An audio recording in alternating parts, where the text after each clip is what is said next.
उपासना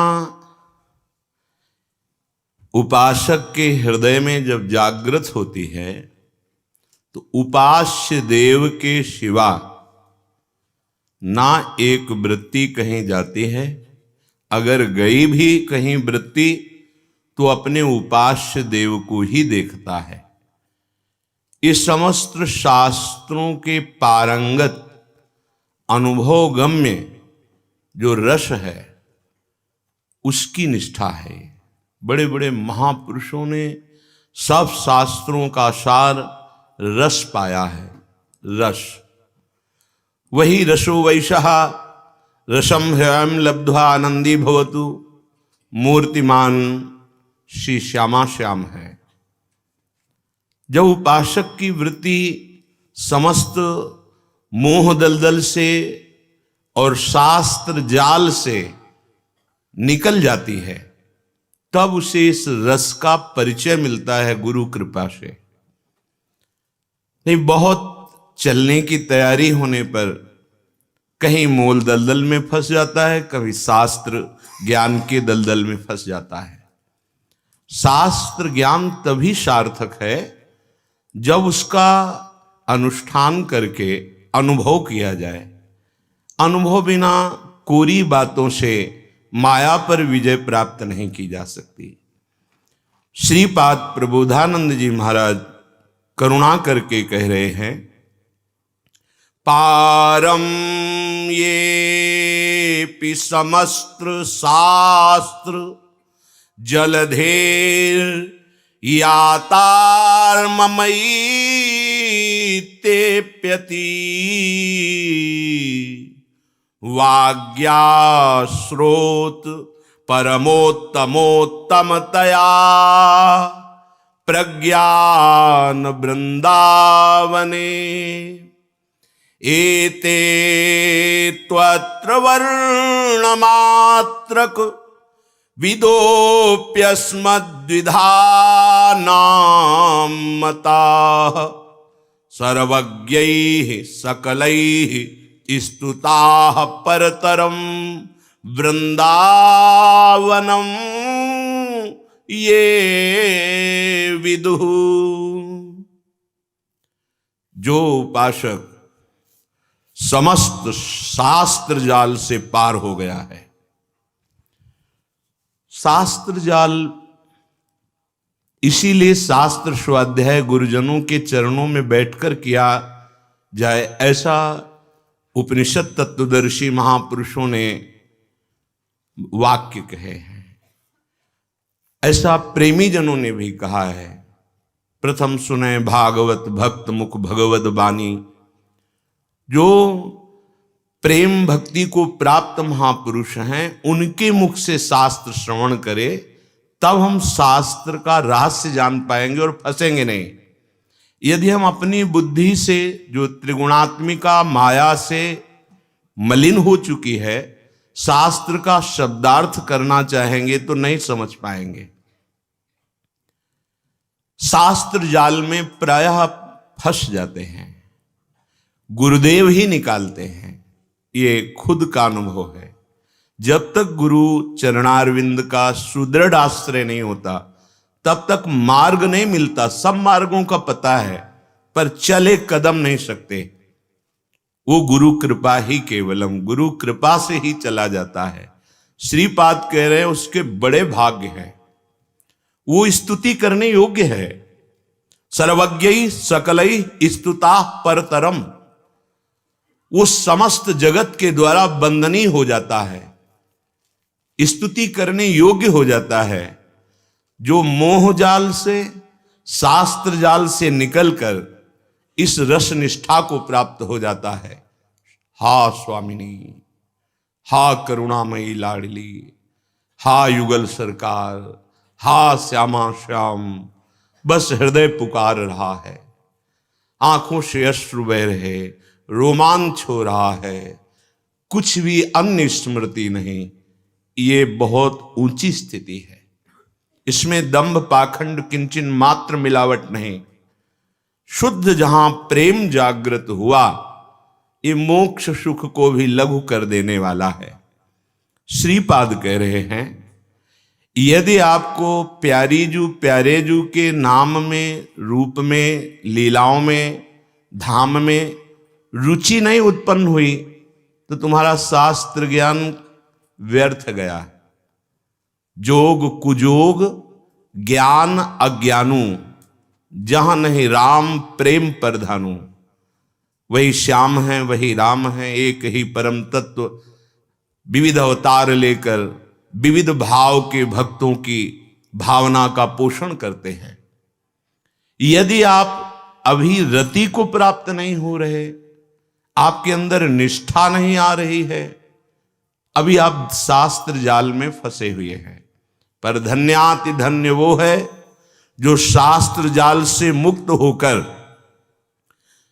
परम उत्तमोत्तम प्रेम, महाप्रेम, माधुर्य, महामाधुर्य, ये वृंदावन सुख की चरम सीमा का रस देता है।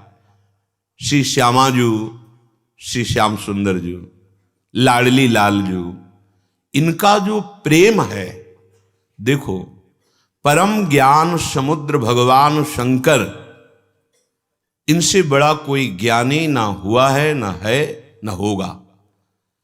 बोध स्वरूप ही हैं, ज्ञान के समुद्र हैं, ज्ञान खान अगहानी, जहां बस शंभु भवानी, परम ज्ञान समुद्र। पर जब हमारे श्री लालजू महाराज लाडली जू के सहित अवतार लिए ब्रजलीला में और गोपी जनों के मध्य में महारास रस की वृष्टि की, तो इस रस में भींजने के लिए ज्ञान समुद्र भगवान शिव एक रात्रि के लिए गोपी स्वरूप होकर महारास में प्रवेश पाया। आप विचार करो, ब्रह्मानंद सुख को प्रदान करने वाले भगवान शिव छोटे छोटे जीवों को भी, जो तिर्यग योनि के हैं, मोक्ष पदवी प्रदान करते हैं, जो वाराणसी काशी में शरीर त्यागते हैं। ऐसे मोक्षाधिपति, मोक्ष देने वाले भगवान शिव प्रियालाल के अवतार लीला के महारास रस का रसास्वादन करने के लिए स्वयं गोपी बने। कैसा ये अद्भुत रस है। सर्वस्व जिसने अपने मन, बुद्धि, चित्त, अहम, शरीर, प्राण सबको समर्पित करके एकमात्र प्रभु को अपना मान लिया, इससे बढ़कर कोई निष्ठा नहीं है। देखिए, वैराग्य की चरम सीमा, ज्ञान की चरम सीमा भगवान सुखदेव जी गोपी जनों की महिमा का गान कर रहे हैं। बृहस्पति के समान ही बृहस्पति शिष्य उद्धव जी परम ज्ञानी, भगवान के नित्य सखा, भगवान की निरंतर समीपता, पर गोपी जनों के चरण रज का स्पर्श पाकर जिस प्रेम, जिस निष्ठा का उदय हुआ, वो बिक गए। मांगा कि मुझे वृंदावन की कोई लता गुल्म औषधि बना दी जाए, जिससे इन ब्रज गोपियों की चरण धूलि हमारे ऊपर पड़े। क्या है ये ब्रज गोपी? इनके हृदय में ब्रह्म नहीं, माया नहीं, नहीं जीव नहीं काल, अपनी हु सुधि ना रही, एक रहे नंदलाल। ये प्रेम निष्ठा। बड़े बड़े महापुरुष जो ज्ञान सिद्ध हैं, जब प्रेम निष्ठा नंद नंदन की, आनंद कंद की जागृत हुई, तो कह रहे कृष्णात् परम किमपि तत्व महम न जाने। कृष्ण से बढ़कर कोई परम तत्व है, अब मैं ऐसा नहीं जानता। फिर हमारे कृष्ण तत्व का भी परम तत्व श्री किशोरी जू, श्री लाडली जू, जो समस्त जाल शास्त्र के सिद्धांत है उनसे मुक्त हो गया है और श्यामा श्याम की चरण रति को प्राप्त हो रहा है, वो समस्त जगत के द्वारा प्रशंसनीय, वंदनीय हो चुका है। यदि उसे निष्ठा नहीं प्राप्त हुई तो कह रहे हैं जलधेर यातार ममैते अप्यति वाग्या। मेरे अनुसार श्रीपाद कह रहे हैं उसे कुछ नहीं मिला, केवल वाक्य ज्ञान मिला है। वो तर्क वितर्क कर सकता है, पर स्थिति कुछ नहीं मिली। प्राय अपने लोग इसी पंक्ति में खड़े हो जाते हैं। खूब शास्त्रों का ज्ञान है। शास्त्रों का ज्ञान किस लिए किया जाता है? अपनी इंद्रियों को, मन को पापाचरण से, विषयों से बचाकर सत मार्ग में चलाना, धर्म मार्ग में चलाना, शास्त्र आज्ञा में चलाना, गुरु आज्ञा में चलाना। उसका फल सत्य वस्तु सच्चिदानंद रूपाय विश्वोत्पत्त्यादि हेतवे तापत्रय विनाशाय श्री कृष्णाय वयम नुमः। इनके चरणों में हमारी भक्ति हो जाती है, हमारा हृदय इनके प्रेम में डूब जाता है। हम जैसे थे वैसे ही हैं, हमें कोई मलिन कर ही नहीं सकता। जो हमारा स्वरूप है, स्वरूप बोध रास्ते का है। यहां प्रेम मार्ग के रास्ते में बोध हो जाता है। जो ज्ञान मार्ग का चरम लक्ष्य है, स्वरूप स्थिति प्रेम मार्ग में रास्ते में हो जाती है। इसके लिए उसको प्रयास नहीं करना पड़ता, अनायास स्वरूप बोध हो जाता है। चल के तो देखे, अगर प्रियालाल के चरणों में रति नहीं हुई, निष्ठा नहीं हुई, राधा नाम में प्रेम नहीं हुआ, तो श्रीपाद कह रहे हैं मेरे मत के अनुसार, जैसे गोस्वामी जी कह रहे मेरे मत के अनुसार सो सब कर्म धर्म जर जाऊ जहां न राम पद पंकज भाऊ। यदि प्रभु के चरणों में भाव तुम्हारा नहीं जुड़ा तो कर्म धर्म किस काम का। वो जो कुजोग है, वो ज्ञान अज्ञान है, जहां प्रभु के चरणों में प्रेम नहीं हुआ। प्रेम ढाई आखर प्रेम के पढ़े सो पंडित होए। बहुत पोथी पढ़े, बहुत शास्त्रों का ज्ञान, पर भगवत प्रेम नहीं। तो श्रीपाद कह रहे मेरे मत में उसे कुछ नहीं प्राप्त हुआ। शास्त्र ज्ञान से काल पर विजय प्राप्त नहीं की जा सकती। शास्त्र ज्ञान का फल है तत्परा संयतेन्द्रिया। जो तुम्हें जानकारी मिली तत्पर हो जाओ और अपनी इंद्रियों को असत से हटाकर सत मार्ग में चलाओ, तब तुम्हें शुद्ध ज्ञान का अनुभव होगा जो परम शांति प्रदान करेगा। श्रीपाद तो कह रहे हैं ये बड़ी मूर्खता होगी। वाग्या श्रोत परमोत्तमोत्तम मतया प्रज्ञा न वृंदावने। यदि वृंदावन में विराजमान वृंदावनाधीश्वरी श्री लाडलीजू, श्री लालजू, इनमें तुम्हारी रति नहीं हुई तो हमें लगता है मूढ़ता तुम्हारी नहीं गई। तुम्हें भले कितना शास्त्र ज्ञान हो, मूढ़ता नहीं गई। बस हमें यही बार बार संकेत करना है कि आजकल हम 4 सूत्र ज्ञान के पढ़ लेते हैं तो भगवान की भी अवहेलना करने लगते हैं। इतने बड़े हो जाते हैं, इतने हम ज्ञानी हो जाते हैं कि सनकादि के भी आगे बढ़ जाते हैं। जो सनकादि निरंतर हरि शरणम, वो हम हरि को भी माया का स्वरूप समझने लगते हैं। अरे आप विचार करके देखो, इस त्रिभुवन में जो ईश्वर कोटि के महापुरुष ज्ञानी हैं वो भी भगवान का भजन करते हैं, भगवान के आश्रित हैं, भगवान को आत्मस्वरूप से अनुभव किए हैं। श्रीपाद परम ज्ञानी महात्मा और परम प्रेमी, काशी में हजारों शिष्य महाराज के थे जो ब्रह्मबोध प्राप्त किए हुए थे। श्रीपाद प्रबोधानंद जी के जब वृंदावनेश्वरी की चरण कृपा का आश्रय और प्रेम प्राप्त हुआ तो वो खुद कहते हैं कि वो मोक्ष सुख थुतकी कृत्य थूक देने योग्य है, जैसा महारानी लाडलीजू के चरणारविंद की उपासना से सुख प्राप्त हुआ। वो धन्याति धन्य हैं जिनको श्री वृंदावनेश्वरी के चरणारविंद का आश्रय प्राप्त हो गया। निष्ठा, मेरी महारानी श्री राधा रानी, ये निष्ठा अंदर से जाके बल में सबसों तोरी लोक वेद कुल कानी। अब न लौकिक सिद्धांत का हमारे ऊपर शासन है, न वैदिक सिद्धांत का शासन है, अब प्रेम सिद्धांत का शासन है। प्रेम महारानी जी का जाके बल में सबसों तोरी लोक वेद कुल कानी, मेरी महारानी श्री राधा रानी। कौन है आपकी महारानी जी? ये लाल बिहारी को प्राण जीवन धन वार पियत नित पानी। ये अखिल कोटि ब्रह्मांडों के स्वामी भगवान श्री कृष्ण की प्राण जीवन धन है। इनके जल वार करके वो पान करते हैं। लाल बिहारी को प्राण जीवन धन, वार पियत नित पानी, मेरी महारानी श्री राधा रानी। और इनके चरणों का जिसने आश्रय ले लिया, भगवत रसिक सहायक सब दिन, सर्वोपरि सुखदानी मेरी महारानी श्री ये निष्ठा, ये गोरे चरणारविंद, इनको सुकोमल ही केवल मत समझ लेना। भगवान श्री हरि के कर कमल में जो सुदर्शन चक्र विराजमान है, प्यारी जी के चरण चिन्हों में विराजमान है। भगवान की कौमुद की गदा जो उनके कर कमल में विराजमान है, प्यारी जी के चरण चिन्हों में विराजमान है। अर्थात जो इन गोरे चरणारविंद का आश्रय ले लेता है, उसकी सुरक्षा गोरे चरणारविंद में विराजमान जो चरण चिन्ह है वो रक्षा करते हैं। हमारी प्यारी जो बहुत करुणामयी हैं, कितनी भी कैसा भी स्वभाव हो, इनका अपना स्वभाव काम करता है। सत्तारणी कृत स्वभाव, करुणा ही करुणा, नेक हो न रिस्कहूं, भूली हूं न होत सकी। इसीलिए श्रीपाद कह रहे हैं कि धन्याति धन्य उसका जीवन है जिसने स्वामिनी लाडली जी के चरणों का आश्रय ले लिया। ये कहां से मिला? बोले वृंदावन की कृपा से।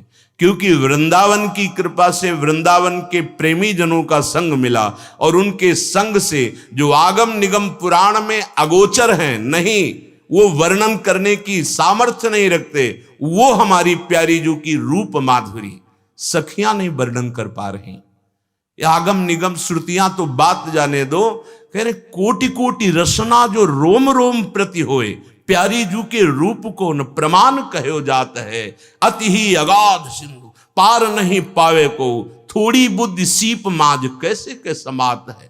त्रिभुवन मोहन मदन मोहन, स्वमन मनमोहन, मुनि मन मोहन लाल जू महाराज जिस प्यारी जू के सौंदर्य रूप माधुर्य प्रेम के अधीन है।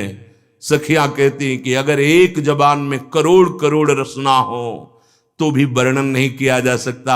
जैसे सीपी से कभी समुद्र को नापा नहीं जा सकता, ऐसे बुद्धि से लाडली जी महाराज की महिमा का वर्णन नहीं किया जा सकता। जो को कोटि कलप लगी जीवे, रसना कोटिक पावे, तो रुचिर बदनार विंद की शोभा कहत ना आवे।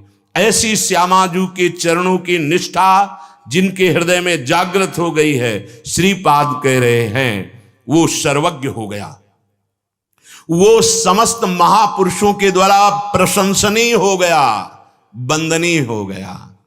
कौन? जिसके हृदय में ये जागृत हो गया। क्या? अहो क्रंदन नुच्चैर हृत सकल सर्वस्व इव सम, लुठन भूमौ नेत्रोद्गलित जलधारा प्रतिपदम। श्यामा प्रिया हा लाडली, अब हृदय में ऐसी विकलता है कि खड़े नहीं रहा जा सकता, बैठ गया, थरथरा रहा है शरीर, कंपायमान हो रहा है, लौट गया। हा राधा, हा प्रियाजू, हा श्यामाजू। ये अहो क्रंदन नुच्चैर हृत सकल सर्वस्व इव सम, जिसकी सर्वस्व हो गई लाडली जू महाराज, उसका हृदय लाडली जू के लिए जब रुदन प्रारंभ करता है, हा प्रियाजू, हा स्वामिनी, हा करुणामयी, आज का भी दिन गया और मैं आपको नहीं देख पाया। स्वामिनी कब ऐसा होगा? बस रुदन प्रारंभ, उच्च उच्च स्वर से रुदन, और फिर कह रहे लुठन भूमऊ, इतनी विकलता है कि भूमि में वो लौट रहा है। नेत्रोद्गलित जलधारा प्रतिपदम, प्रति क्षण उसके नेत्रों से अश्रुधारा प्रवाहित हो रही। अजस्र श्री वृंदावन विरह दुख प्रसर, तो उसके हृदय में एक महान विरह प्रकट हुआ है। ये किसी महान भाग्यशाली के हृदय में होता है। कब देखूंगा श्यामा श्याम को, कब निरखूंगा?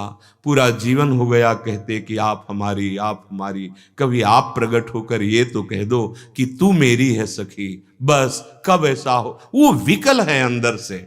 आपको सच्ची कहते हैं, जिसके अंदर ये विकलता होती है तो हमारी करुणामयी स्वामिनी एक क्षण का भी विलंब नहीं करती, उसके नेत्रों में ही आकर बस जाती है।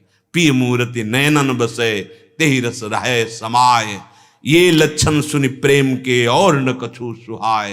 केवल प्रिया प्रीतम उसके नेत्रों में समा जाते हैं। अजस्र, एक दो बूंद अश्रु नहीं, निरंतर अश्रुधारा प्रवाहित हो रही है। विरह दुख प्रसर तो रोम रोम उसका जलन युक्त हो गया है। कैसे मिले मेरी प्रियाजू, मेरी सामर्थ्य नहीं कि मैं उनको प्राप्त कर सकूं। मैं ये अधिकार भी नहीं जना सकता कि मैं तपस्वी हूं, मैं जितेंद्री हूं, मैं भजनानंदी हूं, आप मुझे मिल जाओ। मैं तो अधम हूं, कैसे आप मिलोगी। बस रोम रोम उसका मिलन के लिए व्याकुल हो गया। भवेद यह कुत्रापि पृथ्वी कहा छित यसा, बोले पृथ्वी में ही नहीं त्रिभुवन में उसकी वंदना होती, ब्रह्मा भी उसे नमस्कार करते हैं जिसकी ऐसी स्थिति हो जाती है। पृथ्वी में ही नहीं, भूतल में ही नहीं, त्रिभुवन के बड़े बड़े महत्पुरुष उसे नमस्कार करते हैं जिसके हृदय में राधा चरणारविंद की प्रीति उदय हो जाती है। अब ये कैसे उदय होती, श्री हरिराम व्यास जी महाराज कह रहे हैं, उपदेश्यो रसिकन प्रथम तब पाए हरिवंश, जब हरिवंश कृपा करी मिटे व्यास के संस। ये अद्भुत विद्वान दिग्विजयी पंडित हैं हरिराम व्यास जी, शास्त्र मानो इनकी जिह्वा पे विराजमान है। कह रहे कि मैं रस से अनविज्ञ था, सोयो हुतो विषय मंदिर में हित गुरु टेरी जगायो, अब तो व्यास बिहार बिलोकत सुख नारद मुनि गायो। बड़े बड़े महत्पुरुष जिस रस का गान कर रहे हैं मैं उसका पान कर रहा हूं। बोले किसकी कृपा से, बोले हरिवंश चंद्र जू की कृपा से। राधे जू चरण शरण मन दीन हो, श्रीहित हरिवंश बतायो, अब मैं वृंदावन धन पायो। मुझे तो पता ही नहीं था लाडली जू के चरणारविंद का महिमा, लाडली जू का प्रभाव, लाडली जू का स्वभाव। ये प्रदान करने के लिए हरिवंश चंद्र जू प्रकट हुए, श्री राधा चरणारविंद की प्रीति प्रदान करने के लिए। बोले उपदेश्यो रसिकन प्रथम, रसिक जनों ने जो उपदेश किया उसके प्रताप से हित सजनी जू के चरणारविंद की शरणागति मिली, उनके प्रताप से सारे संशय नष्ट हुए और राधा चरणारविंद की प्रीति प्राप्त। श्री राधा जुग चरण प्रीति उपजय अति भारी, प्रबल किशोरी जू के चरणारविंद की प्रीति। अब कह रहे सावधान, यदि तुम्हें रसिक संग मिल गया है तो रसिक कहें सोई भली बुरी न मानो लेस, पदरज ले सिर पर धरो यह व्यास उपदेश। यदि आप श्यामाजू के चरणारविंद का प्रेम रस प्राप्त करना चाहते हैं, हरिजू की कृपा से रसिकों का संग मिल गया है, अब वो जो उपदेश कर रहे हैं उसमें तर्क मत करो। ऐसा मत सोचो कि ये कड़ुआ बोल रहे हैं। वो कड़ुआ जरूर है लेकिन हृदय में जाकर समस्त वासनाओं को नष्ट करने वाला है। रसिक कहें सोई भली बुरी न मानो लेस। हमारा स्वभाव बन गया है बड़ाई सुनने का, हमारा स्वभाव बन गया है सम्मान पाने का। यही भगवत मार्ग में बहुत बड़ी बाधा है। श्रीपाद प्रबोधानंद जी महाराज कहते हैं, सम्मानम कल्याति घोर गर्लम नीचापमानम सुधा।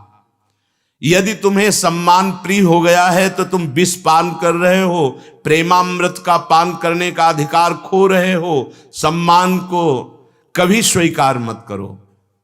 अमानिना मान देना कीर्तनी या सदा हरि, स्वयं अमानी रहो, दूसरों को सम्मान दो। जैसे आपको कोई प्रणाम कर रहा है तो आप उसमें प्रभु को देखकर नमन कीजिए। वो सम्मान नहीं होगा, वो वंदन भक्ति होगी। ये उसकी श्रद्धा है, आपकी क्या श्रद्धा है। यदि आपने माना कि मैं श्रेष्ठ हूं, मुझे प्रणाम किया जा रहा है, तो गए। परमार्थ का अपहरण करने वाला ये खेल है। मान प्रतिष्ठा बड़ाई प्रशंसा सम्मान, ये तुम्हारे परमार्थ रूपी धन का अपहरण कर लेगा। तुम्हें चाहिए जहां कोई प्रणाम करे तो उसकी श्रद्धा, उसका भाव। पर हमारी श्रद्धा क्या है, हम साक्षात प्रभु को देखेंगे। मेरे प्रीतम अब तुम चाहे जो छुपाव करो, मेरे नेत्रों से अब नहीं बच सकते, क्योंकि मेरे नेत्रों में गुरु चरण रज रूपी अंजन लग चुका है। आप ही आप हो, दूसरा कोई नहीं प्रीतम। और बंधन, ये बंधन भक्ति फंसने नहीं देगी सम्मान में। व्यास बड़ाई और की मेरे मन धिक्कार, रसिकन की गारी भली यह मेरो सिंगार। यदि कोई संसारी पुरुष बड़ाई कर रहा है, ये उसका भाव है। आप तो भगवान के अवतार हो, आप तो भगवान हो, आपको क्या है? आप क्या देख रहे हो? आपको आचार्य का क्या आदेश है? तृणते नीच अपन पो कहत, शुभ और अशुभ न जानहि। अपने को तृण से भी नीचा समझो, दूसरा क्या कह रहा है ये उसके महान भाव हैं, प्रणाम करो। आप कहीं स्वीकार मत कर लेना उसके भाव, अपने भाव। तृणादपि सुनी चेन, असमय अधम सखा सुनो। अंदर भाव ये रहे, व्यास बड़ाई और की मेरे मन धिक्कार। अगर कोई आपकी बड़ाई कर रहा है, नहीं मैं इस योग्य नहीं हूं, अंदर से आना चाहिए, नहीं नहीं मैं इस, ये आपके भाव हैं, तो आप क्या अपने को देखते हैं? क्वा हम तुच्छा परम मधमा पर्णो गर्ह कर्मा। कहा मैं तुच्छ अधम नीच, कि ये तो लाडली जू की महिमा, ये तो धाम की महिमा, ये तो गुरुदेव की महिमा। अपने में अगर तनिक भी मान स्वीकार किया तो फिर रसिकों की बात आपको चुभने लगेगी, अच्छा नहीं लगेगा, परमार्थ बिगड़ जाएगा। रसिकन की गारी भली यह मेरो सिंगार। जैसे श्रृंगारित होते हैं तो प्रीतम रीझ जाते हैं, तो हमारा श्रृंगार क्या होगा? हमारा श्रृंगार करने वाले रसिक सदगुरुदेव, वो हमारे दुर्गुण दुर्विचार अहंकार का नाश करके सदगुण सदविचार दैन्यता का श्रृंगार कर देते हैं। और यही दरबार दीन को आदर रीति सदा चले आई। हमारे प्रियालाल उसका स्वागत करते, आओ गुरुदेव ने श्रृंगार कर दिया। रसिक गुरुदेव के वचनों में कभी हमें उत्तेजना नहीं आनी चाहिए कि ऐसा कठोर वचन क्यों बोले। वो कठोर वचन अंदर बैठा हुआ कोई दुश्मन है जो तुम्हारे परमार्थ का नाश करने वाला है, उस पर प्रहार किया जा रहा है। व्यास बड़ाई और की मेरे मन धिक्कार, रसिकन की गारी भली यह मेरो सिंगार। इसीलिए रसिक कहाँ सोई भली, बुरी न मानो लेस, पद रज ले सिर पर धरो यह व्यास उपदेश। हरिराम व्यास जी कह रहे मेरा उपदेश मान लो। रसिक महापुरुष जो कह रहे हैं उसको आप स्वीकार कर लो। कहीं तुम उनके वचनों में प्रतिकूल बात मत सोचो कि ये कड़वा क्यों बोल रहे हैं, इन्होंने अपमान क्यों किया। ऐसा नहीं है। जो सब में अपने प्रभु को देखते हैं वो अपमान क्यों करेंगे।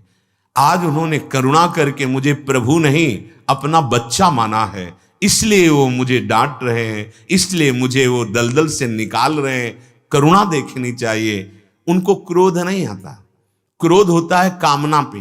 कामा संजायते क्रोधा, और जिसके अंदर काम है वहां प्रेम कैसे हो सकता है, और जहां प्रेम है वहां कामना कैसे हो सकती है? नहीं। जो तुम्हें क्रोध दिखाई दे रहा हो क्रोध नहीं है, वो कृपा है। जब कोई ऋषिक महापुरुष आवेश में आकर हमको शासन में लेते हैं तो एकांत में नाचना चाहिए। ऐ माया, अब तू अपने सहायकों के साथ मेरा कुछ नहीं बिगाड़ सकती, क्योंकि मेरे ऊपर रसिकों की नजर है, गुरुदेव की नजर है। आहा, आज मैं धन्याति धन्य हो गया कि वो समदर्शी महापुरुष पक्षपात करके मुझे डांटा। इसका मतलब मुझे अपना माना। जब उन्होंने अपना मान लिया तो अब मेरा परम मंगल ही होगा, अब मेरा परम सुधार होगा। पर यदि ऐसा नहीं होता तो हम उनके वचनों में प्रतिकूलता देखने लगते हैं। तुम्हारा अपमान, तुम्हारा सम्मान, यही तुम्हें को बांधे हुए था। आज गुरुदेव मुक्त कर रहे हैं, उस अहम से मुक्त कर रहे हैं। हरिराम व्यास जी कहते हैं यदि आपने रसिकों की बात मान ली तो तुम्हें पद्मासन लगा के बैठने की जरूरत नहीं पड़ेगी। नैन नमूंदे ध्यान को किए न अंग निन्यास, नाच गाय रास ही मिले बस वृंदावन व्यास। बोले कभी पद्मासन से दासन लगा के ध्यान नहीं धरना पड़ा। रसिकों की कृपा से युगल सरकार हमारे नेत्रों में बस गए। बस उनके गुण गाते हुए, उनके सामने नाचते हुए मुझे रास में प्रवेश हो गया। हरि राम। नाची गाय रासहि मिले, बस वृंदावन व्यास। हरि हीरा गुरु जो हरि, व्यास ही दियो बताई। तन मन आनंद सुख मिले, नाम लेत दुख जाए। हमारी जो प्रियालाल की प्राप्ति है, इसमें 3 बातें बहुत आवश्यक हैं। पहला है दूरादपाश स्वजनान। शरीर संबंध से जितनी प्रीति हम मान रहे हैं, उन्हें प्रियाजू के संबंध से मानना होगा। अगर आप उसे शरीर संबंध से मानते रहेंगे तो आप नहीं चल पाएंगे, जिसे कहते हैं मोह। मोह सकल व्याधिन कर मूला, मोह गए बिनु राम पद होई न दृढ़ अनुराग। मोह मूल बहुसूल पद त्यागहु तम अभिमान। ये मोह का त्याग। दूरादपाश स्वजनान। अगर वैराग्य मार्ग के पथिक हैं तो दूरी ही बना के रखना है। अगर गृहस्थ मार्ग के पथिक हैं तो उनमें भावना करनी है, मेरे प्रभु विराजमान है। नाते नेह राम के मनियत सुहृद सुसेव्य जान लो। जहां तक हमारा संबंधी है, हम उसे भगवत भाव से देखें। दूसरी बात, अर्थ के द्वारा प्राप्त होने वाली भोग विलासता में यदि आपका मन सुखी रहेगा तो प्रियालाल के सुख में कैसे जाएगा। इसलिए सुखमर्थ कोटिम, करोड़ों प्रकार की जो भोग सुविधाएं अर्थ के द्वारा मिलती हैं, उनमें अपने मन को मत फंसने दो। तो क्या करें, सब कुछ प्रियालाल का है। प्रियालाल को समर्पित करके आप प्रसाद रूप सेवन करें, भोग नहीं। जो गृहस्थी के भोग हैं उनको धर्म का पालन करने के लिए भगवत आज्ञा मानकर, भोग विलासिता के लिए नहीं तो उसी में फंस जाएंगे, राग हो जाएगा, उसी में आसक्ति हो जाएगी, वही बंधन का कारण है। तीसरा, ये बड़ा सूक्ष्म है। तीसरा है सर्वेषु साधन वरेषु चिरम निराशा। जब साधना के सुख में हम बंधते हैं तो अहम होता है, मैंने 12 वर्ष ये किया, मैं ये किया, मैं ये किया। तो मैं जब कर्ता भाव रहता है तो ज्ञान शुद्ध नहीं प्रकट होता, मूढ़ता बनी रहती है। अहंकार विमूढ़ात्मा कर्ता हमिति मन्यते। मैंने ऐसा किया, मैं ऐसा कर लूंगा, मैं ऐसा कर सकता हूं, इसमें मूढ़ता है, शुद्ध ज्ञान नहीं है। इसलिए आचार्य चरण कहते हैं सर्वेषु साधन वरेषु चिरम निराशा। चिरकाल तक हम किसी साधन से श्री जी को प्राप्त कर पावे, ऐसी आशा नहीं है। हे कुंवर किशोरी जी, आप अपनी कृपा से जो नाम जपवा रहे हैं, अपनी सेवा करवा रहे हैं, अपनी लीला गायन करवा रहे हैं, अपनी शरण में रखे हैं, तो आप अपनी कृपा से ही हमें मिल जाइए। ऐसा नहीं कि वो प्रमादी होता है, वो व्यर्थ में ऐसे बैठा रहता है, वो कायर होता है, ऐसा नहीं होता। अहंकार रहित होकर अपने कर्तव्य का सांगोपांग पालन करते हुए उसमें किंचन मात्र कर्ता भाव नहीं है। हरि हीरा गुरु जो हरि। कुछ कांच ऐसे होते हैं जो हीरे से भी ज्यादा चमकते हैं, समझ पाना कठिन होता है। उसे जौहरी ही जानता है कि ये हीरा है जब कसौटी पे कसता है, और ये नकली कांच है। ऐसे ही हीरा है श्री लालजू महाराज प्रभु, और कांच है ये जगत के समस्त भोग। मणिगणि पुंज ब्रजपति छाणत हित हरिवंश कर गही कंचु। अरे भाई, मणि का त्याग करके कांच बटोर रहे हो, जब जौहरी के पास जाओगे तो उन कांचों की कोई कीमत नहीं होगी, लेकिन हीरे की कीमत होती है। हीरा क्या है? नाम। ये जो हरिजू का नाम, प्रियाजू का नाम आप जप रहे हो, राधा राधा राधा, ये किसी लोक में भी चले जाओगे तुम्हारा परम मंगल करेगा, और तुम परम धनी होगे, और हर जगह तुम्हारा आदर होगा, क्योंकि तुम्हारे पास नाम रूपी धन है। नाम लेत दुख जाए। हरि हीरा गुरु जो हरि, व्यास ही दियो बताई। तन मन आनंद सुख मिले, नाम लेत दुख जाए। यदि आप नाम जब प्रारंभ कर दिए हैं तो धन्यवाद। नहीं किए तो शुरू कर दीजिए। कोई साधन नाम की बराबरी नहीं कर सकता। विश्वास मानिए, शास्त्रों का अवलोकन, संत महापुरुषों के अनुभव और अपनी छाती की बात मिला के कहता हूं, तुम्हारे धन्य भाग हैं यदि तुमने शुरू कर दिया है राधा राधा राधा, कृष्ण कृष्ण कृष्ण। सब शास्त्रों का सार। भगवान व्यासदेव जी से ज्यादा अनुभवी कोई महापुरुष नहीं है, क्योंकि उन्होंने उपनिषद, वेद, शास्त्र सब की व्याख्या की है, हर स्थिति लिख दी है। कोई ऐसी स्थिति नहीं कि किसी महापुरुष को प्राप्त हो और भगवान श्री कृष्ण द्वैपायन व्यासदेव जी ने लिखा ना हो। कुछ श्लोक तो ऐसे हैं केवल उनका अर्थ वही जानते हैं, उन्होंने स्वयं कहा है। कुछ ऐसे हैं जो भगवान सुखदेव जी जानते हैं। बहुत से ऐसे श्लोक हैं जो सब कोई नहीं जान सकता। भगवान के अवतार है श्री कृष्ण द्वैपायन व्यासदेव जी ने सर्वोपरि बात कही। हर युग का अपना अपना धर्म है, और उस धर्म से जब चला जाता है तभी हमारी विजय प्राप्त होती है। कृतयुगे ध्यायते विष्णु, त्रेतायाम यजते मखई, द्वापरे परिचर्यायाम कलौ तद्धरि कीर्तनात्।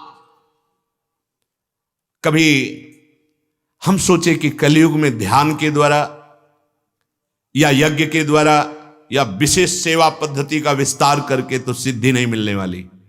कलयुग है, ना इतना घृत शुद्ध है, ना इतना यज्ञ जौधान जो चाहिए यज्ञ के लिए वो शुद्ध है, और ऐसे मंत्रवेत्ता होंगे पर प्रायः नहीं मिलते कि जो शुद्ध त्रिकाल संध्या करने वाले और ब्रह्मणत्व से स्थित और मंत्र की अनुभूतियों से युक्त।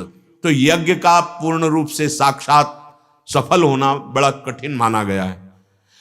ध्यान आंख मूंदो अंधेरा दिखाई देगा। देखो ध्यान, जैसे कुछ लोग कहते हैं कि हम ध्यान में ऐसा कुछ तेज आदि देखते हैं। अरे भाई, तेज ही देखना है तो भुवन भास्कर को देख लो। आंख मूंद के तुम्हें देखने की, आंख मूंद के देखना है तो नाम का ध्यान करो। उसी में महान, जिनके चरण नखी की कांति कोटि कोटि सूर्यों को प्रकाशित करने वाली है, सहस्त्र सहस्त्र सूर्यों जैसा तेज जिनकी नख की अंगुलियों से प्रकट होता है, वह श्री कृष्ण, जिनका ध्यान स्वयं भगवान शिव, ब्रह्मा, शुकादि, सनकादि करते रहते हैं। वो ध्यान नाम में आएगा। नाम में ना हमारा ध्यान सिद्ध हो सकता है, ना हमारी यज्ञ सिद्ध हो सकती है, और सेवा विस्तार की ना तो अंदर वृत्तियां रह गई। अगर वो भोग बन रहा है तो हमारी रसेंद्री पहले ललचा जाती है। प्रभु के भोग लगाने के पहले ही जल्दी लगाओ, ठंडा ना हो जाए, नहीं तो स्वाद चला जाएगा। अंदर से वृत्ति देखो, अब एक ही रह गया है, राधा राधा राधा। कलौ तद्धरि कीर्तनात्, नाम संकीर्तनम यस्य सर्व पाप प्रणाशनम। तन मन आनंद सुख मिले, नाम लेत दुख जाय। जा सुनाम भव भेषज, हरन घोर त्रैशूल। सोई कृपाल तुहि मोहि पर, रहो सदा अनुकूल। वो भगवान श्री हरि हम पर और आप पर सदा अनुकूल रहे। क्या कि अपनी भव समुद्र की अमोघ औषधि नाम में प्रीति करवा दें। हम पर भगवान प्रसन्न हो, हमारे अनुकूल हो। क्या हमारी जिह्वा नाम रटना शुरू कर दे, राधा राधा राधा। ये भव समुद्र से पार होने के लिए सुदृढ़ नौका है। ये भव रोग का नाश करने के लिए अमोघ औषधि है नाम। व्यास बहुत कृपा करी, दीन्ही भक्ति अनन्य। अब यहां ध्यान देने योग्य बात कह रहे हैं। नाम भगवान के अनंत है, हम हर नाम एक साथ नहीं जप सकते।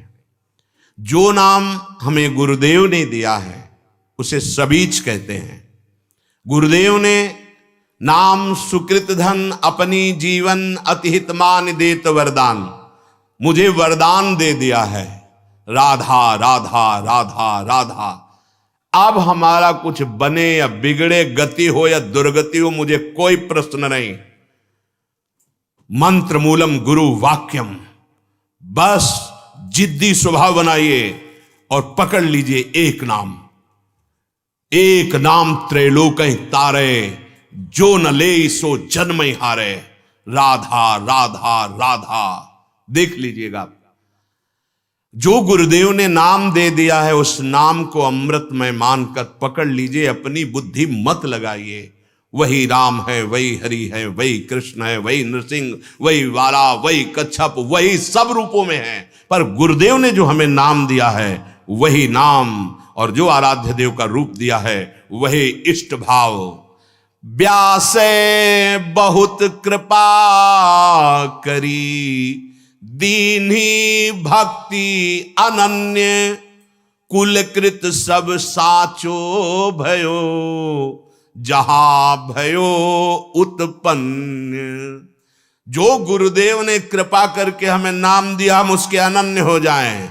जैसे आचार्य श्री हरिवंश महाप्रभु कहते हैं, रसना कटो जो अन रटो, निरखि अन फुटो नैन, श्रवण फुटो जो अन सुनो, श्री राधा जस बैन। मेरी जबान कट जाए जो राधा के सिवा और कुछ बोलूं, कान फूट जाए जो राधा यश के सिवा और कुछ सुनूं, मेरे नेत्र फूट जाए जो राधा के सिवा और देखना चाहे।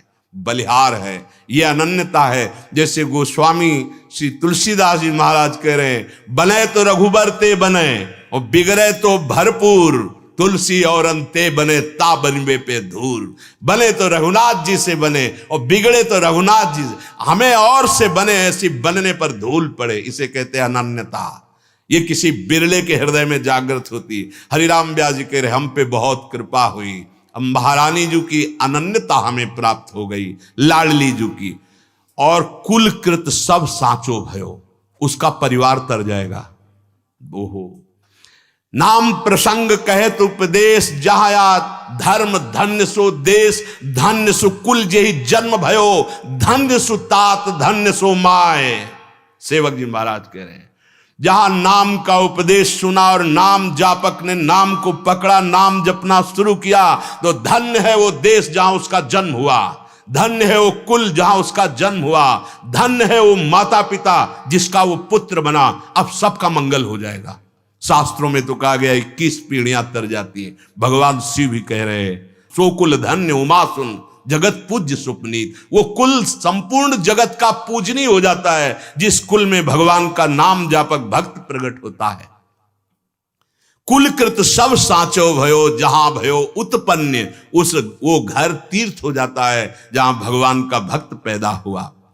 मेरे मन आधार प्रभु श्री वृंदावन चंद, नित प्रतिबस सुमिरत रहो, व्यास ही मन आनंद। मन को आनंद देने के लिए हम कितने पाप करेंगे, कब तक करते रहेंगे। ये दुष्टता की हद हो गई, बढ़ता चला जा रहा है गलत मार्ग। ये पियो, ये खाओ, ये करो तो हम तुम्हें आनंद दे देंगे। आज तक इस गलत सलाहकार ने कभी आनंद का अनुभव नहीं कराया, केवल तड़पन, जलन, वासना और पाप कर्म कराता रहा। अब नहीं, अब मेरे मन आधार प्रभु श्री वृंदावन चंद। अब हमारे मन का आधार विषय भोग नहीं, हमारे मन का आधार वृंदावन चंद श्री युगल सरकार है। अब रात दिन इनके नाम का सुमिरन करता रहता हूं, अब पाया आनंद। नित प्रति यह सुमिरत रहो, व्यास ही मन आनंद। मन को यदि आनंद देना चाहते हो, जो चाहत है नित्य सुख और मन को विश्राम, हित ध्रुव हित सो भजत रहो, पल पल श्यामा श्याम श्यामा श्याम, आनंद आ जाएगा। ये खान पान विश्राम भोग, ये आनंद नहीं, समय नष्ट किया जा रहा है। आनंद एक बार उत्पन्न होगा, कभी नष्ट नहीं होगा। जो प्रारंभ होता है, अंत होता है, वो आनंद नहीं होता। आनंद अखंड होता है, अविनाशी होता है, शाश्वत होता है। भ्रम में मत फंसो। आनंद की लेविल लगाकर हमें दुख भोगवाया जा रहा है, हमें अशांति, चिंता, क्लेश, भय, मृत्यु ये दिया जा रहा है। परिणाम में कौन दे रहा है? यही मन और बुद्धि। अब इनकी सलाह नहीं माननी, अब सदगुरु की आज्ञा माननी है। व्यास राधिका रमण बिनु कहूं न पायो सुख। जिनके शिष्य हैं राजा महाराजा, मधुकर शाह जैसे, जो विद्वान ऐसे हैं कि बैलगाड़ी पे पोथी लाद के चलते, हर पोथी कंठस्थ है, मानो सरस्वती मुख में बैठी है। आए थे महाप्रभु हरिवंश चंद्र जी से वार्ता करने कि देखें क्या रस है ये वृंदावन का। दर्शन मात्र से विद्वता का अहम नष्ट हो गया। दर्शन मात्र से सब पोथी यमुना जी के महल में विराजमान करवा दी। हो गया, मैं हार गया। कह रहे व्यास राधिका रमण बिनु कहूं न पायो सुख, डारनि डारनि मैं फिरो पातनि पातनि दुख। कभी मूल तो पहुंचा ही नहीं जड़ में, ऊपर पत्तों और डालियों पर घूमता रहा शास्त्र ज्ञान में। आज हरिवंश चंद्र जी की कृपा से मूल में पहुंचा। मूल क्या है? बोले राधा वल्लभ लाल, राधा रमण जी महाराज। ये सुख सिंधु हैं, सुख के धाम हैं, ये मूल हैं। ऊर्ध मूल मधा शाखा मस्वत्थम प्राहुरभ्यम। भगवान कह रहे मैं सबका मूल हूं। श्री कृष्ण चंद्र जी कोटि ब्रह्म ऐश्वर्यता वैभवता की बारी, व्यास दास की कुंवरी को अब को सके निहारी। बोले हरिवंश चंद्र जी की कृपा से जिन गौरांगी प्रिया जी के गोरे चरणारविंद की महिमा को मैं जान पाया और देख पाया, इसे बिना इनकी कृपा के नहीं देखा जा सकता। सो कृपा ते सुलभ नहीं ताको कौन उपाय, चरण शरण हरिवंश की सहजे बन्यो बना। कह रहे कि कोटि ब्रह्म की ईश्वर, जिसे ध्रुवदास जी ने वर्णन किया, ब्रह्म तेज को ज्योति जहां, योगेश्वर धरे ध्यान, ताही को आवरण तहां, नहीं पावे को जान।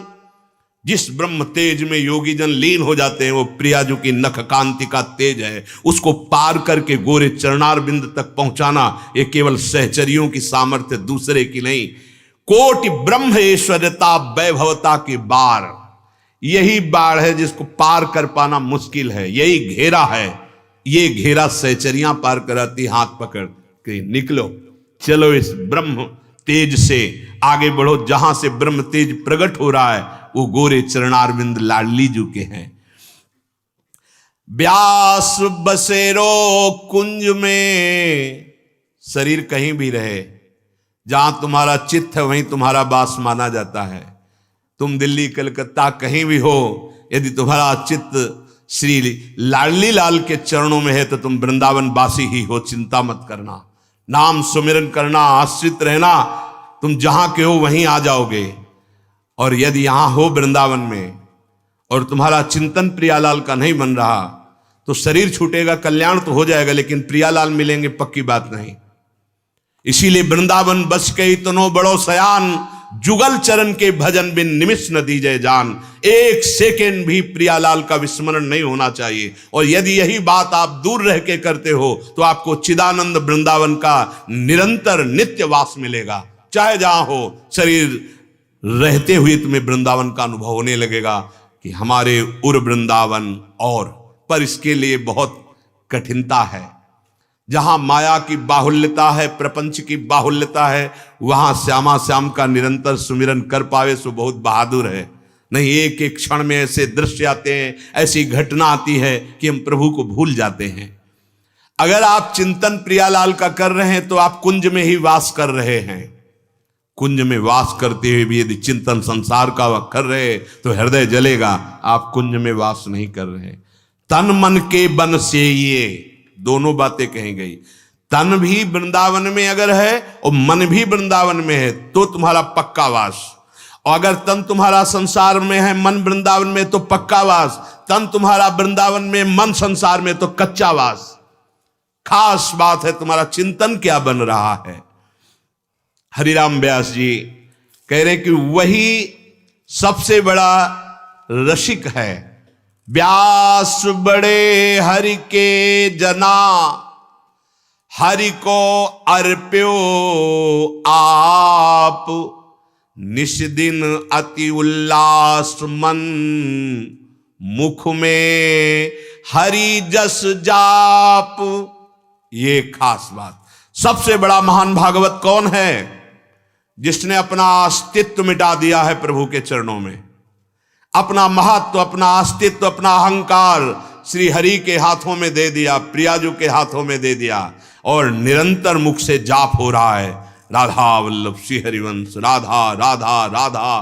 तो हृदय में आनंद की उमगन हो रही, इसे कहते भगवन निष्ठा।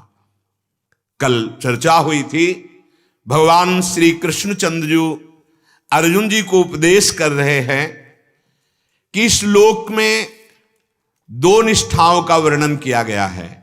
लोकेस्मिन् द्विविधा निष्ठा पुरा प्रोक्ता मया नघ, ज्ञान योगेन सांख्यानाम कर्म योगेन योगिनाम।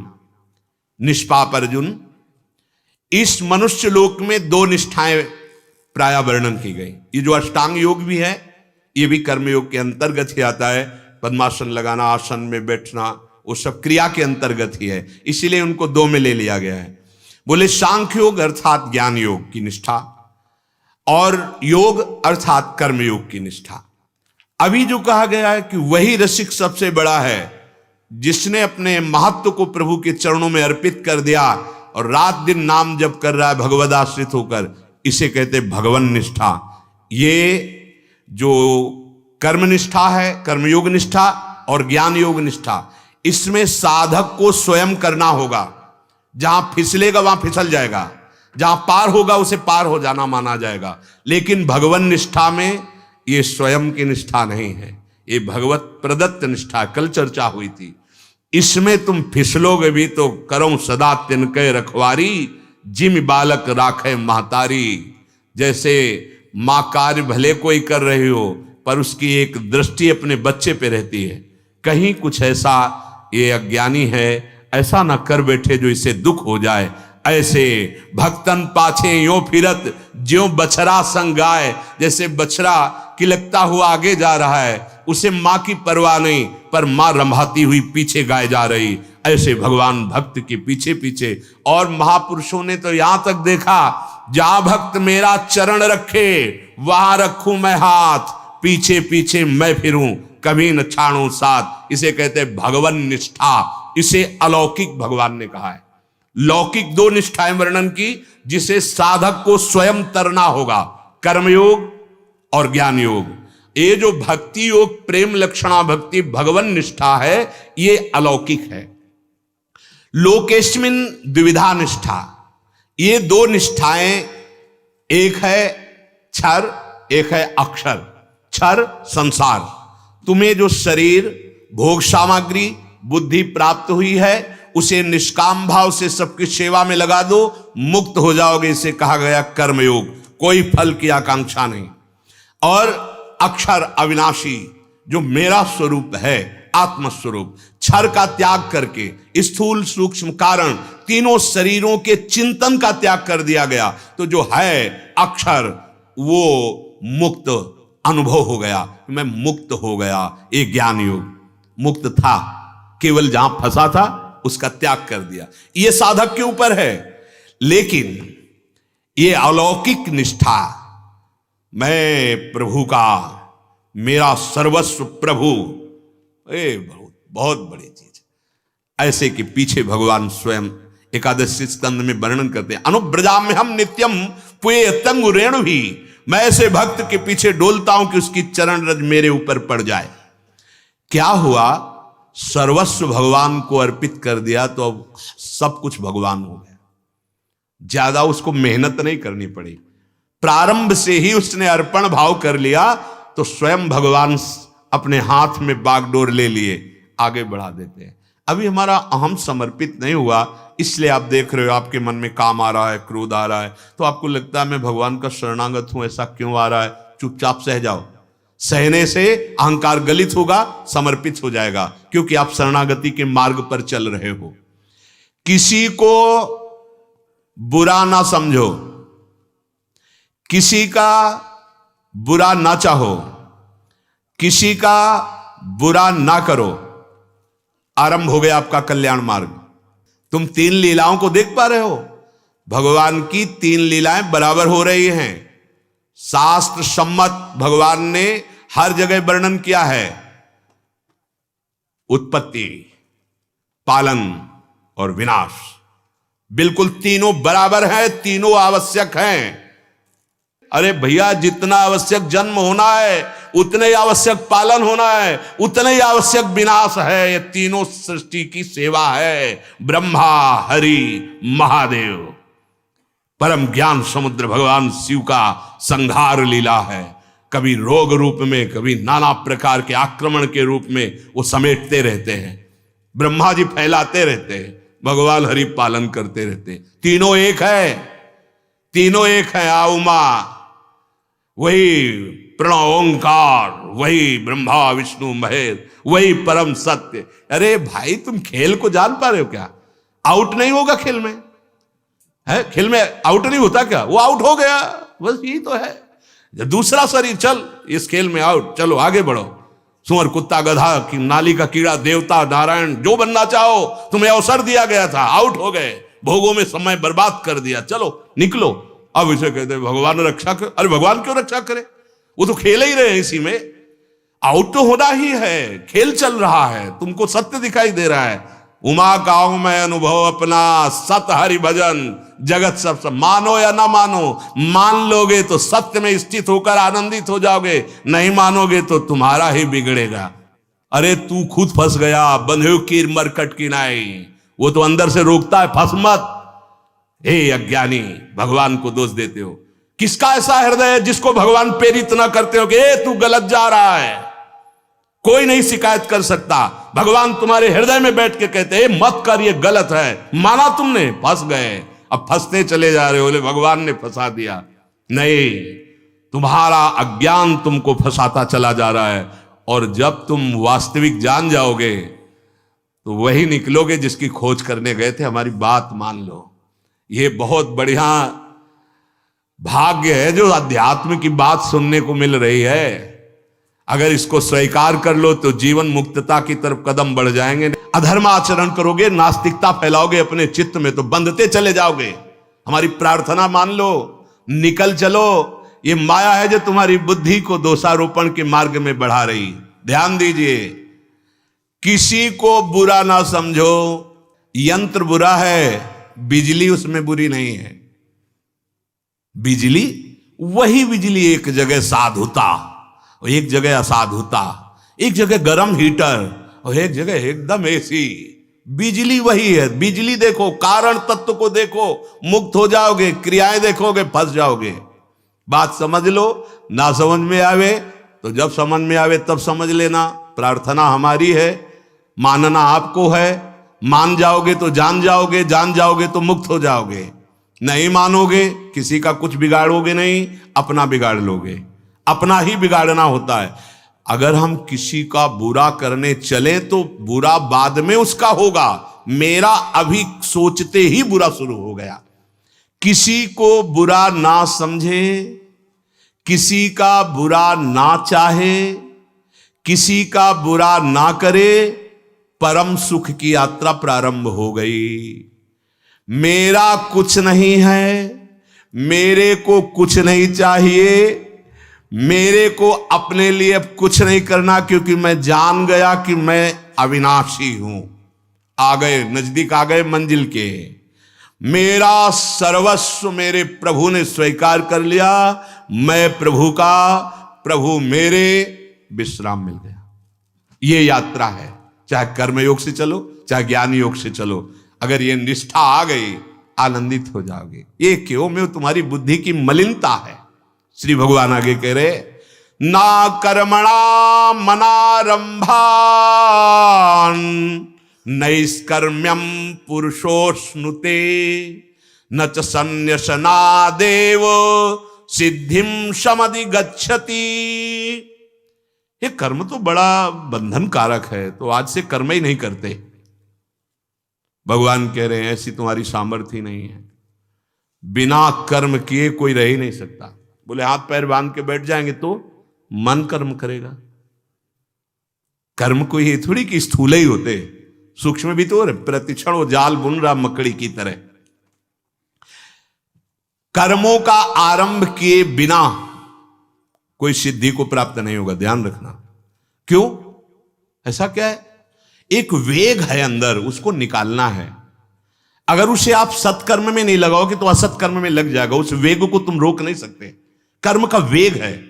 ये जो बना हुआ शरीर है प्रकृति से, इसमें एक वेग रखा गया, क्रियाशील, वो करेगा, हरकत होती रहेगी। क्रिया तो सोने में भी होती, सुसुप्ति में। बोले क्या होती हो? तो सो रहा है। अगर क्रिया ना होती तो जग ही ना पाता कभी। बोले यार कच्ची नींद में जगा दिया, मतलब क्रिया हो रही थी ना, अभी क्रिया पकी नहीं थी, परिपक्व नहीं होती। परिपक्व होती अपने आप जग जाता, मतलब क्रियाशील है। मूर्छा में भी क्रिया होती है। अगर वो क्रिया ना होती तो उसे कभी होश ही ना आता। क्रियावान प्रकृति है, आप केवल स्थूल चेष्टाओं को देख रहे हैं। भगवान कह रहे हैं कर्म किए बिना कोई निष्काम स्थिति को प्राप्त नहीं होता है। जो शरीर का आराम चाहने वाले हैं वो एकांत में भजन करेंगे, कमरे में बहुत सेवाएं हैं, बहुत व्यवहार है, इसी से सिद्धि तुम्हें प्राप्त होगी। तुम क्या समझते हो एकांत कमरे में रहकर तुम सिद्धि प्राप्त कर लोगे? तुम प्रपंच से बच जाओगे? ए भाई, कमरे में एकांत नहीं होता, कमरे में पूरा प्रपंच साथ होता है। क्योंकि मन साथ है ना, वो पूरा सीसी कैमरा है अनंत जन्मों का, हर विषय भरा हुआ है उसमें। अगर उसको एकांत में नहीं ला पाए तो किसी गुफा में बैठ जाना जाके। प्रपंचातीत स्थिति नहीं है। बाहर से भागना एकांत नहीं होता। मन को सावई मनः कृष्ण पदारविंदयो, ये एकांत होता है। चाहे लाखों की सभा में बैठे हो तुम एकांत हो, और गुफा में बैठे हो तुम्हारा मन प्रपंच में है तो तुम एकांत नहीं हो। एक अंतःकरण में प्रकृति का वेग है, ध्यान से सुन लीजिए। उसमें करने की प्रक्रिया है, करने का वेग है। अगर उसे आप सही मार्ग में नहीं लगाए तो तुम्हारे रोके नहीं रुकेगा, गलत मार्ग में वो लगेगा ही लगेगा। उस वेग को मिटाने के लिए अवश्य करना है। भगवान कह रहे हैं कर्मों का आरंभ किए बिना कोई निष्कर्मता की सिद्धि को प्राप्त नहीं होता। बड़े बड़े वृद्ध संतों को भी देखा है, हाँ, कोई न कोई सेवा, कोई न कोई। देखो माधवदास बाबा इतने सिद्ध, उनके लिखे हुए लीला ग्रंथ का गायन उसी आश्रम में हो रहा है, जय जय जगन्नाथ। और वहां माधवदास बाबा गए तो कहा हमें यहाँ कुछ दिन रुकना है ब्रज में ही। तो उन्होंने कहा रुको महाराज, आपका तो वृद्ध शरीर है, आराम से जहाँ जैसे आप आसन लगा लीजिए। उनका नहीं, हम ये इसलिए आपसे प्रार्थना करें, मुझे सेवा चाहिए। उनका नहीं, आपको सेवा नहीं मिलेगी आपका। तो बोले फिर नहीं रुकेंगे, हम यहाँ का प्रसाद पाएंगे, यहाँ रुकेंगे तो हम यहाँ सेवा करेंगे। फिर ऐसा करो, आप ऊपर गऊ का गोबर डाल दिया जाता है छत में, आप थाप दो, कंडे थाप दो, उपले, वो सेवा ली। एक दिन वो सेवा करके उतर रहे थे, कोई जगन्नाथपुरी से संत भगवान आते, देखा माधवदास बाबा साष्टांग दंडवत की। तो लोगों ने पूछा कौन है? बोले जिनका ग्रंथ गाया जा रहा है वही माधवदास बाबा। अरे सिद्ध महापुरुष, सब चरणों में लौट गए उनके। फिर वहां से वो चल दिए। देखो संतों की चाल देखो, वृद्ध है लेकिन शरीर में अगर अन्न जाएगा, यहां रुकेंगे तो हम सेवा करेंगे, बिना सेवा के नहीं रुकेंगे। नैष्कर्म अश्नुते, भगवान कह रहे यदि सत्कर्मों का आचरण नहीं करोगे तो तुम सिद्धि को प्राप्त नहीं होगे। जिस स्थिति में मनुष्य कर्म के वेग को सतमार्ग में लगा देता है और कामना नहीं रखता, तो वो कर्म उसे बांध नहीं पाता, वो सिद्धावस्था को प्राप्त हो जाता है। कामना कब नहीं बनती? जब आज्ञा पालन का भाव होता है। शास्त्र की आज्ञा है ऐसा कर्म करो, गुरुदेव की आज्ञा है ऐसा कर्म करो, मुझे इस कर्म के परिणाम से नहीं मतलब है, मुझे केवल ये कर्म करना है क्योंकि आज्ञा हुई है। वो कर्म उसके वेग का समन करके शांति अवस्था, सिद्धावस्था को प्रदान कर देगा। कामना रहित होकर किया गया कर्म उसके अंदर एक अद्भुत अलौकिक शक्ति प्रकट करता है। ध्यान रखना, एक अलौकिक शक्ति जिसमें सुख दुखे समय कृत्वा लाभा लाभौ जया जयौ, सुख दुख में समान, लाभ हानि में समान, जय पराजय में समान होता है। कामना का त्याग करना बड़ा कठिन है, इसलिए गुरुदेव का आश्रय लिया जाता है। गुरु कृपा से प्रदत्त साधन से जब ज्ञान उदय होता है, तब जैसे छोटा बच्चा जब बड़ा होता है तो वो सब प्लास्टिक के खिलौनों में उसकी रति नहीं होती, ऐसे ही जिसके अंदर ज्ञान जागृत होता है तो ब्रह्मादिक के भोग सब विषम लागत ताई, नारायण ब्रज चंद की लगन लगी है जाई। इसलिए ये कभी मत सोचना कि मैं कर्महीन होकर बैठूंगा तो सिद्ध हो जाऊंगा। तब तक जब तक तुम्हारी कामनाओं का शमन न हो जाए, अहंकार समर्पित न हो जाए, भरपूर प्रयास होकर सत्कर्म करो, फिर आगे फिर स्वाभाविक होगा, कर्ता भोक्ता भाव रहित होगा। न च संन्यासना देव सिद्धिम समधिगच्छति। भगवान कह रहे हैं कि यदि तुमने कर्म योग का अनुष्ठान नहीं किया तो निष्कर्मता की तरफ आप नहीं बढ़ पाएंगे। अनुष्ठान करने पर ही इसीलिए आप देखो बड़े बड़े महापुरुष भी लगे रहते हैं, समाज सेवा, भगवत सेवा आदि आदि आदि। इस जीवन का परम लाभ है दूसरों को सुख पहुंचाना, दूसरों का मंगल करना, चाहे सामग्री और बुद्धि के द्वारा या तपस्या और भजन के द्वारा। यदि ऐसा किया तो वेग समन हो गया और आप अपने स्वरूप में स्थित हो गए। सांख्य योगी भी करता है कर्म, लेकिन वो अहंकार रहित होकर करता है। कर्म योगी कर्म करता है समर्पण भाव से, सुख देने भाव से, दोनों मुक्त हो जाते हैं। एक साधक का स्वभाव बन जाता है, ध्यान देना, जब वो ये सोचता है कि मुझे तो अब भगवत प्राप्ति करनी है और मुझे ये सब सांसारिक कार्य नहीं करने, क्या भगवान मना कर रहे हैं, ध्यान दीजिएगा। सांसारिक कार्यों को छोड़कर वो भागना चाहता है। जैसे अर्जुन जी, युद्ध नहीं करूंगा, सन्यास ले लूंगा। बहुत सूक्ष्म विषय है, ध्यान देना। भागने की कहीं जरूरत नहीं, कुछ भी बदलने की जरूरत नहीं। तो आपने क्यों बदल लिया? क्योंकि मेरे भाग्य में ये मार्ग था। भगवत प्राप्ति के लिए आवश्यक नहीं है भेष बदलना, आवश्यक है उद्देश्य बदलना। अब भगवान ने दो मार्ग बनाए हैं, तो कोई उधर चलेगा, कोई इधर चलेगा, है तो दोनों एक मार्ग के ही पथिक। चाहे गृहस्थी से चलो, चाहे वैराग्य व्यक्ति मार्ग से, पर अपने अपने मार्ग के अनुसार चलो तो सिद्धि अर्थात भगवत प्राप्ति दोनों को समान होती है। साधक में एक कमी हो जाती है, जब वो शास्त्र पढ़ता है, सत्संग सुनता है, तो उसका मन सोचता है इतना प्रपंच क्यों करूं जब संसार झूठा है, छोड़ो इसको सबको और भाग चलो किसी गुफा में एकांत में। भगवान मना कर रहे हैं, जैसे अर्जुन जी कह रहे हैं, जब हमको आप घोर कर्म में लगा रहे हो, सिद्धि ज्ञान से होती तो हमको ये क्यों लगा रहे हो? अभी पीछे प्रश्न किया था और पहले ही कह दिया था कि हम सन्यास ले लेंगे, हम युद्ध नहीं करेंगे। भगवान कह रहे नहीं, सन्यास नहीं, युद्ध कर। अब यहां बहुत ध्यान से सुनना, ये दोनों प्रकार के साधन बताए गए हैं, ज्ञान योग और कर्म योग, पर सिद्धि दोनों की एक ही होती है।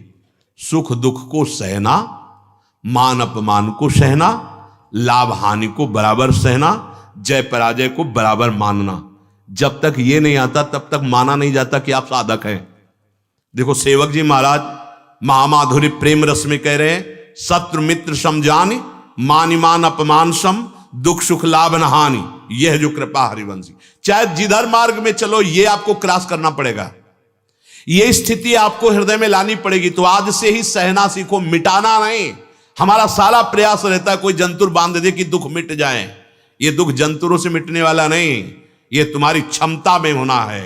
भजन करो और इतने क्षमतावान बनो कि सह कर निकल जाओ, तो जीवन मुक्त हो जाओगे। मिटाने में समय मत लगाओ, ये अपने आप मिट जाएगा। आगमा पाइनो अनित्यास, ये नाशवान है, टिकी नहीं सकते। जैसे दिन नहीं टिका, रात आ गई तो रात नहीं टिकेगा, दिन आ जाएगा। इसके लिए क्यों भजन नष्ट करते हो? क्षमता। अर्जुन जी कह रहे हैं कि मैं कर्मों का स्वरूप से त्याग कर दूंगा, युद्ध नहीं करूंगा। साधक में यही कमजोरी हो जाती है। हम एकांत में बैठकर भजन करेंगे, कर लो एकांत में। क्या करोगे एकांत में? एकांत में मनीराम के अनुसार चलोगे, क्योंकि आप आज्ञा पर नहीं हैं। लक्ष्य को वेद पाना बहुत कठिन है। लक्ष्य को वही वेद पाता है, जे गुरु चरण रेणु अनुरागी, ते लोकहु बेदहु बड़भागी। जे गुरु चरण रेणु सिर धरहि, ते जन सकल विभव वश करहि। गुरु प्रसन्न साहब अनुकूला। आज तक किसी सिद्ध महापुरुष का जो लीला में प्रवेश पाया हो, बिना गुरु कृपा के नहीं। उपदेश कर लेना, प्रवचन कर लेना, प्रवचन सुन लेना, यह साधारण बात है। असाधारण बात है स्थिति में होना। कर्मों के त्याग से सिद्धि नहीं होगी, कर्मों के फल त्याग से सिद्धि होगी। कर्म करो, शास्त्री जो भगवान आज्ञा कर रहे हैं, जिसको जहां जो आज्ञा वैसे कर्म करो, उसके फल में समान भाव ले आओ। अगर आपकी हार होती है तो जय जय, जीत होती तो जय जय, सुख मिला तो जय जय, दुख मिला तो जय जय, इसका परिणाम क्या होगा? आप इस संसार चक्र के दुख से सदा सदा के लिए मुक्त हो जाएंगे। सत और असत का विवेक जागृत हो जाना चाहिए। जो साधक है उसे समझ लेना चाहिए कि ये जो हम क्रियाएं कर रहे हैं, इन क्रियाओं से मुझे कुछ नहीं चाहिए, पर मुझे करना है क्योंकि अंदर वेग है। अगर ये नहीं करेंगे तो असत क्रियाओं में लगा देगा। बहुत सावधान, पक्का एक खूब देखी समझी बात है। अगर आप अपनी दिनचर्या में नहीं रहेंगे तो आप साधक नहीं हो सकते। हमारी दिनचर्या का मतलब है समय से उतना केवल इंद्रियों को विश्राम देना, उतना भोजन देना जिससे ये हमारा साथ दे करके भगवत मार्ग में चलती रहे। अब हम वैरागी हैं, हमारी पूरी प्रत्येक सेकंड की चेष्टा रहेगी अपने आराध्य देव में समर्पण, एक एक वृत्ति, हर क्रिया का वेग। अभी आप चाहे जैसे चलाओ, आपको लक्ष्य यही होना है, अनन्य चिंतन और हर कर्म भगवान को समर्पित। ये तो सर्वाणि कर्माणि मयि सन्न्यस्य मत्पराः। अब आप देखो कितना सोते हो, कितना जगते हो। अगर आपका संयम ठीक है, आपकी दिनचर्या ठीक है, तो हर सिद्धि आपके चरण चूमेगी। आप अविनाशी के बच्चा है यार, अविनाशी के अंश हो। सुविधाओं से हमारा साधन चलता है क्या? जो सुविधा भोगी साधना के प्रति भाव रखते हैं कि ये मिले तो साधना बनेगी, उनके कभी साधना सिद्ध ही नहीं होगी। अविसुविधाएं, नाना प्रकार की प्रतिकूलताएं, उनको रौंदते हुए साधक बढ़ता है। ये सुविधा भोगी कभी साधक नहीं होता है। बात हमारी समझ लेना कि हमको ऐसी ऐसी सुविधा मिले तब हमारी साधना परिपक्व होगी। नहीं, हमको भगवान ने जैसी परिस्थिति दी है वही हमारी सिद्धावस्था में पहुंचाएगी। ये बिल्कुल ऐसा नहीं, कोई भी हमको परास्त कर दे ऐसा हो नहीं सकता, क्योंकि हम गुरु चरणों के आश्रित हैं, हमारा लक्ष्य सत्य है। अब दिनचर्या देखो अपनी, कैसे तुम्हें चैन से पूरी रात नींद आ जाती है, तुम्हें कैसे भरपेट भोजन करने में रुचि पैदा हो गई कि तुम्हारी चित्त वृत्ति अभी भगवदाकार नहीं हुई। नहीं खान पान ते भावे है, नहीं कोमल वसन सुहावे है, सब विषय लगे ते खारा है, हरि आशिक का मग न्यारा है। अरे भाई ऐसा नहीं, दिनचर्या का मतलब है केवल उतना विश्राम, उतना आहार जितने में हमारी जीवन यात्रा चल रही, और हर क्षण पूर्ण पुरुषार्थ भगवत प्राप्ति का। कायर बनकर पड़े रहने से थोड़ी भगवत प्राप्ति होती है। पढ़ा कौन रह सकता है? आप देखो पढ़ करके, अगर असाधन ना होने लगे, कुमार्गामी प्रवृत्तियां तुम्हें रौंद ना दे तो हमें बता देना। अगर हमारा बहुत शरीर कष्ट में, तो लड़खड़ाते हुए चलेंगे पर अपनी मंजिल में चलेंगे।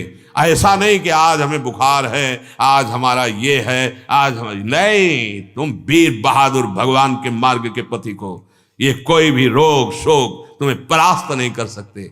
आपका लक्ष्य ही दृढ़ नहीं है, जरा जरा सी बात में आप परास्त होते चले जा रहे हैं। भगवान कह रहे हैं साधकों को जब अपने, एक एक शब्द सुनना, साधकों को जब अपने कल्याण की उत्कृष्ट अभिलाषा जागृत होती है तो कर्म में, पदार्थ में, परिवार में किंचन मात्र रुचि नहीं रह जाती।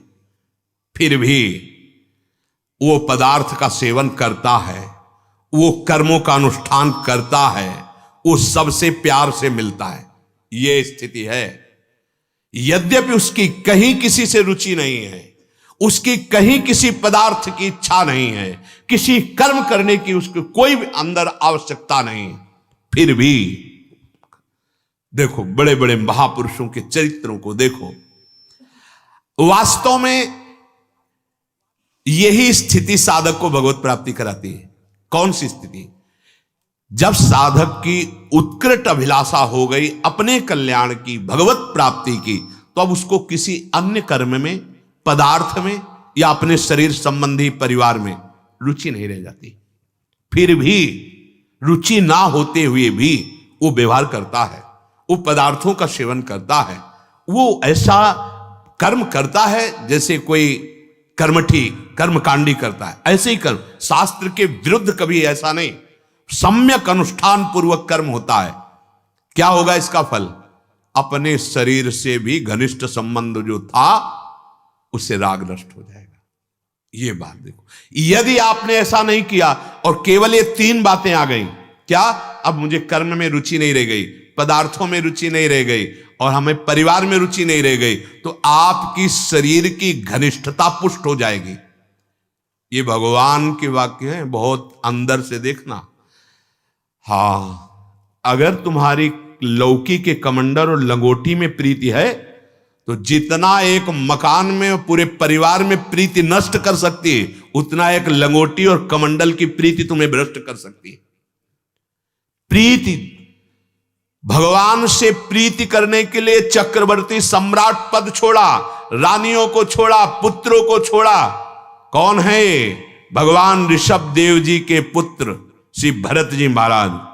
तो एक हिरण में प्रीति हो गई, अगला जन्म हिरण का बन गया।